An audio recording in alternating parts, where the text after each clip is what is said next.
Everyone, my name is Chloe Prowse, and I'm here today on behalf of DDS Analytics to share our findings from the employee attrition analysis that we conducted for Frito-Lay. Here's a quick overview of what we will cover today. I will start with a brief introduction, and then I will go over the data that we were given, followed by some of the insights and most important factors that we found linked to attrition. Then I will jump right into the predictive modeling results, and I will end with the top factors we found for attrition. DDS Analytics partnered with Frito-Lay to study employee attrition and determine why employees leave and how we can predict it. Really, the main goal was to identify which factors have the greatest impact on retention and to design a model that can accurately flag employees who may be at risk at leaving the company. These insights are intended to help leadership focus their retention efforts to help improve it and also reduce replacement costs. The data set we analyzed, which we can see in the attrition table, included 870 employees. About 16% of employees left the company while 84% stayed, which we can see a better representation of it to the chart on the right. This does show a low turnover rate, but even at 16%, attrition can still be very costly. Now we will jump into potential factors for attrition. When we looked at monthly income, we found that employees who left tended to have lower monthly income than those who stayed, which you can see in the orange box plot on the right. While a few high earners also left, the majority of attrition occurred in the lower pay ranges. This could suggest that compensation may be a contributing factor to attrition.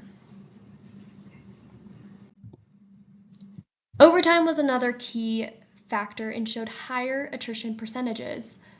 Employees who regularly worked overtime were much more likely to leave.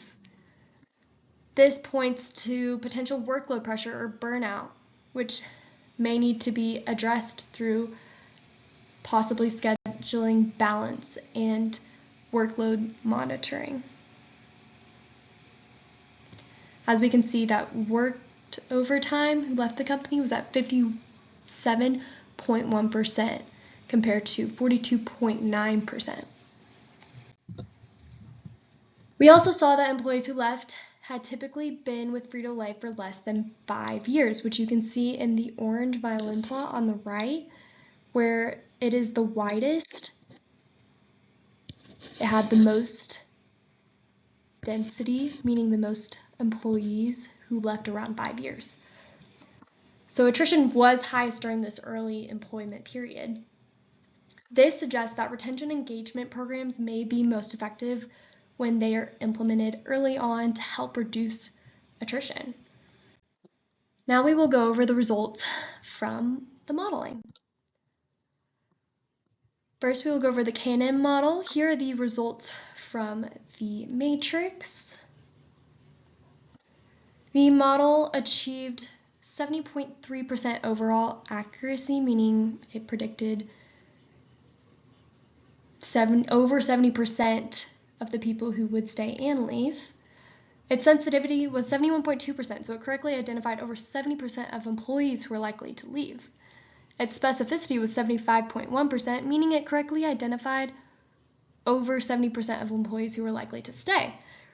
From a financial standpoint, depending on the replacement cost, whether 50% or 400% of an employee's annual salary, this model could help Frito-Lay save between $1.4 million and $11 million annually. And we can also see that the total cost is between around $2 million to almost $16 million, dependent on the percentage of employee salary. The naive Bayes model is what we'll look at next. Here are the results from the matrix. This model achieved 78.5% accuracy. So once again, it is over 70% accurate in finding people who stayed and left. Its sensitivity was 67.3%, so it identified over 60% of employees who were actually likely to leave, and its specificity was 81.3%, meaning it correctly identified over 80% of employees who were likely to stay. From a cost perspective, the naive Bayes model did have lower total costs, which were around 1.5 million to 12 million, dependent on the percentage of employee salary, and it saved about the same as the K&N model. Both models performed well, but there are some differences. They had a similar sensitivity, identifying roughly the same percentage of employees who've actually left. However, the naive Bayes model stood out for its higher accuracy and specificity, meaning it was better at predicting who would actually stay at the company. The K&N model caught slightly more employees who left, but it also produced more false positives, leading to higher overall costs. From a financial standpoint, K&N ranged from about 2 million to 15.9 million in cost, while naive Bayes ranged from 1.5 million to 12 million in cost. Both models could save Frito-Lay more than 1 million per year at a 50% replacement rate and over 10 million at a 400% replacement rate. But the naive Bayes achieved those savings a lot more efficiently. So really, the naive Bayes model provided the most balanced, accurate, and cost-effective model for predicting attrition. In addition to the modeling, we used a logistic regression to identify some of the top factors that are associated with attrition. And so here's what stood out. So over time, number of companies worked in years since last promotion were the top factors that increased attrition. So employees who worked overtime, had job topped in the past, or hadn't been promoted in a while were significantly more likely to leave.